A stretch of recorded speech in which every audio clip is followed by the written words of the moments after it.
You memorize the Quran, but have you ever tried reciting 10 juz per day of by heart? Sounds impossible, right? I thought so too. Until I tried it, and what happened next completely changed my way of how I look at hifz, focus, and my own limitations. So today I want to share with you 10 powerful lessons that I learned from this intense experience. For the past couple of days after the completion of 10 juz in Mission Flawless Flow, I was trying to attempt 10 juz per day all by heart. I even hinted about this in my community post. And during all this, I discovered 10 things that truly opened my eyes. Before we go any further, let me tell you where this idea came from.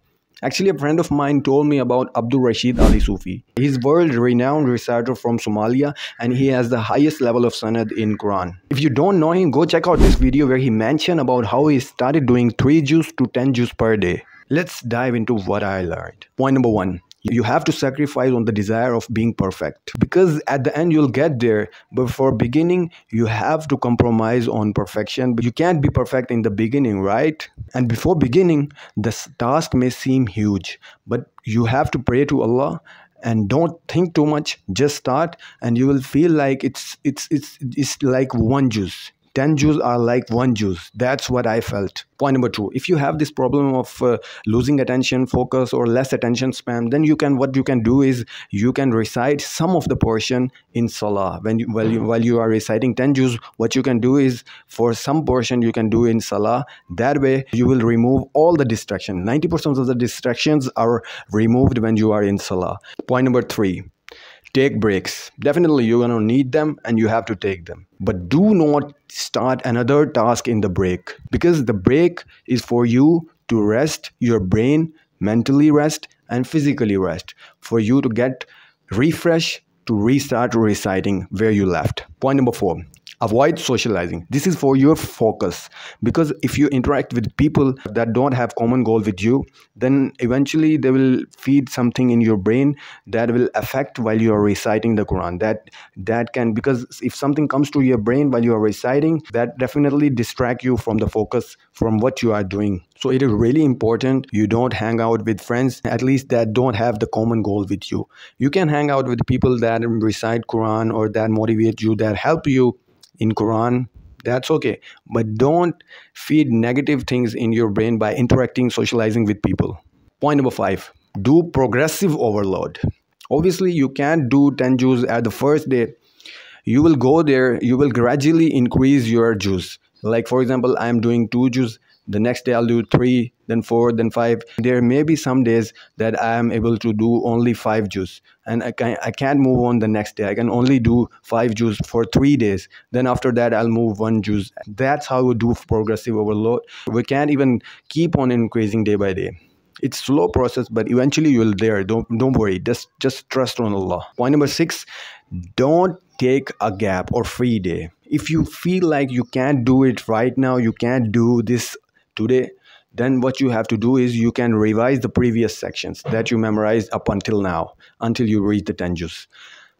If you take a gap, that will affect your previous juz and also affect your tempo. You can't move forward if you take a break. The break is like multiplying all of your effort with 0. That's why keep on going. If you feel like you are not good, then you can revise the previous memorizations, and next day you can go on forward. Even doing 1/4 of a juz, that's a progress. Point number 7. As I mentioned, your rest is important.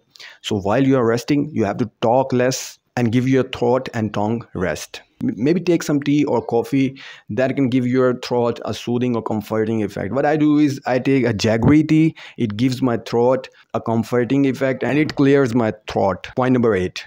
Get out of your comfort zone and challenge your brain.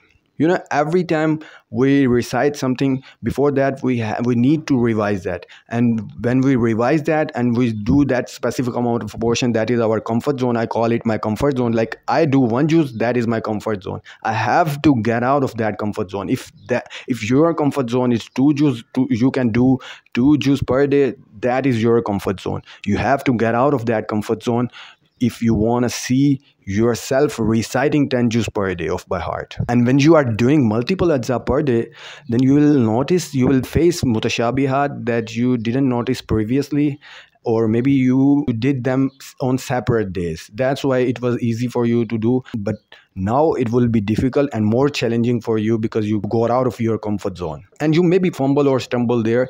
That's all right, that's totally fine. You have to mark those area, take screenshot. What I do is I take screenshot of that area, and after reciting 10 juz I take a look where I stumble and I revise those areas, and the next day those areas are perfectly fine.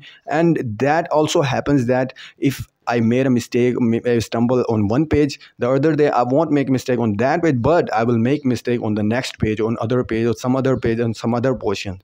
But this will keep on happening until you will reach a point where you won't mistake or will make negligible mistake. I also even don't know if there is some kind of a stage like that because I haven't reached there right now. I'm also learning, but I'm hopeful there will be a point like that in this journey. And during all this journey, sometimes I felt really weak, impatient, and frustrated. Why can't I do this? But then I had to remind myself, Allah subhanahu wa ta'ala said in the Quran, وَبَشِّرِ الصَّابِرِينَ. And great things take time. And until I reached that great level of greatness, I had to wait, I had to be patient. And last but not the least, point number 10. When you start doing it, you will notice this thing. You have a lot more potential than what you think you have. Trust me, you haven't reached half of your potential. Because of our circumstances, we never had a chance to see what we really got. Just believe in yourself. Make dua to Allah. Allah subhanahu wa ta'ala also mentioned in the Quran, Udu'uni astajib lakum. Call upon me and I will respond to you. That was it for today, guys. I haven't reached 10 juz per day right now. Last night I was able to do 8 ajza. I'm gradually reaching there. I will be there inshallah. Please pray for me that I'm able to reach my goal. And once I reach there, I won't go less than that, inshallah. If you like the video, give it a thumbs up and I will see you in the next one.